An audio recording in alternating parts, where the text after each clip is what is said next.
Can we talk about a team that everyone's overlooking? The one team in the NBA that could shit on everyone's championship hopes and aspirations this year, and no one sees it coming. Yes, that team. A team led by a controversial superstar.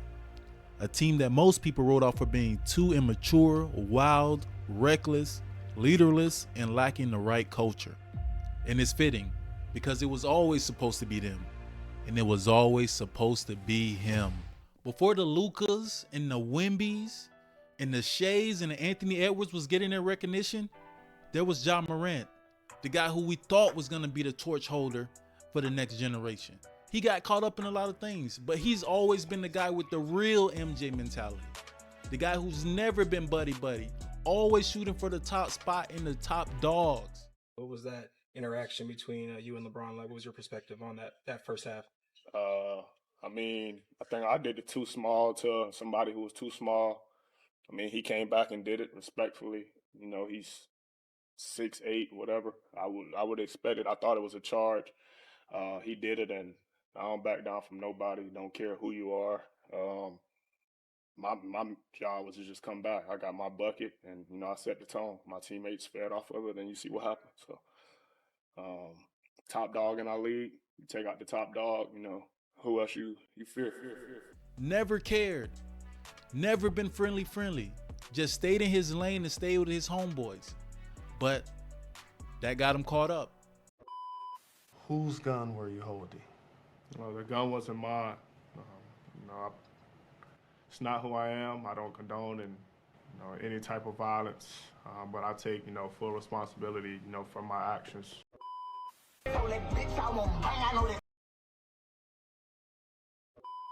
Ja Morant is facing the very real possibility of a suspension, a lengthy suspension, to start next season after this latest incident with he and an apparent firearm in his possession. This is twice in 2 months now.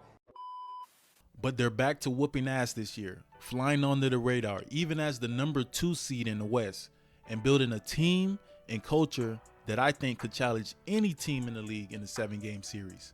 Yes, including that team, who they've already beat. They have wins over the Lakers, the Bucks, Denver, and the 50-point belt-to-ass performance on Steph Curry and the Golden State Warriors, where Steph only had 2 points the entire fucking game.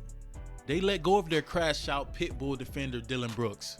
Now he's in Houston, where he's actually thriving under a new head coach that can actually tame a hothead like him. I don't care, he's old.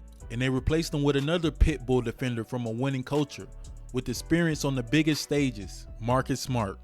A guy who can also play the point and handle the rock when Ja's getting beat the fuck up in the playoffs, smacking the floor 10 times a game, going to the rim. They also added a 7'4" green bean giant rookie named Zack Edy, a unique weapon that's hard to game plan for, defend against, and score against. That could prove to be the piece that could put them over the top after crashing out in the playoffs against the Lakers the last year they was whole and healthy, when they lost all of their bigs like Aquaman and Brandon Clark to injuries. On top of Edy and Clark, who is their athletic lob threat, they also have another 7'+ foreign nigga named Santi Adama, who's another 40% sniper that can space the floor for Ja Morant. Another change of pace big that could work in the playoffs for the Grizzlies. This team has all the sauce of a championship team.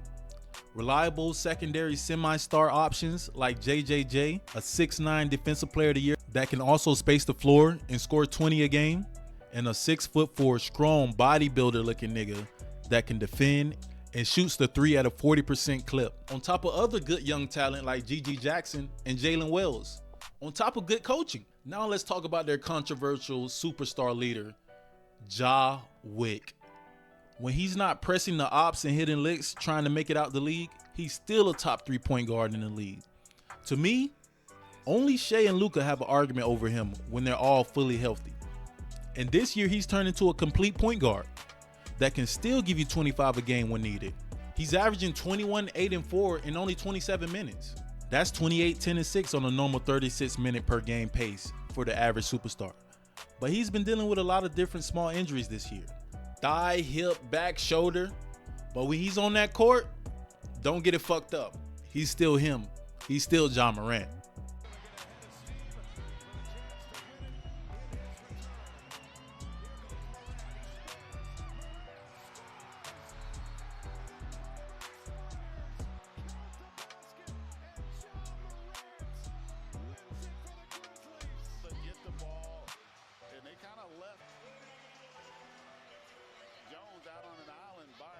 There against a guy that I don't know that there's anybody in this league that can guard this young man one-on-one.